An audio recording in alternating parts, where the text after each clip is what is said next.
Hello everyone and welcome back to our channel. Let me walk you through transferring your Blogger site to WordPress.com. Now before we start, I have to notify you that WordPress.com's features require a premium subscription, and a lot of these features are featured in this video.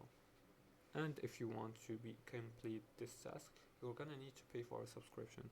Now I didn't pay for a subscription myself in this account, but if you do and if you listen to my instructions very carefully and follow them, you're gonna be able to do this task. Now let's follow these few steps together. The first step is to export Blogger content. Now log into your WordPress account by going to wordpress.com and entering your account credentials.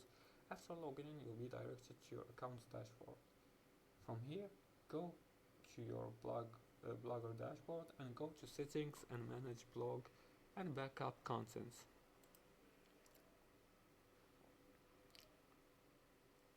Let's see here, and you can download and export the XML file. The second step is to import into WordPress, and to do that, just go to Tools right here next to the gear icon and click on Imports. After that, select Blogger in your WordPress dashboard and install the importer tool and upload the XML file. For the third step is to set up redirects. Use a plugin like Blogger to WordPress redirection. Let's go search for it in plugins right here next to the plug icon, and let's search for Blogger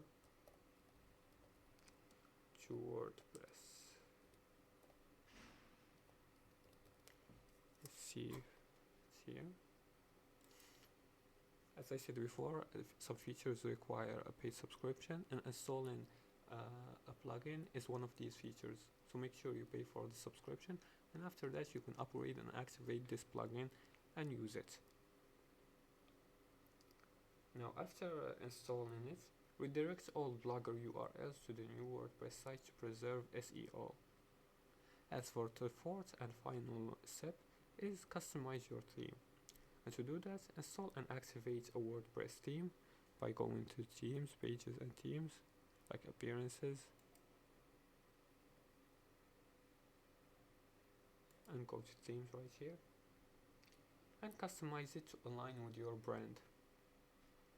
For additional tips, update internal links to reflect the new WordPress URL structure, and inform your readers about the migration. If you like this video and found it helpful, please like and subscribe, and feel free to leave comments below the video if you have further more questions about this topic. Thanks for watching, and see you again in the next tutorial.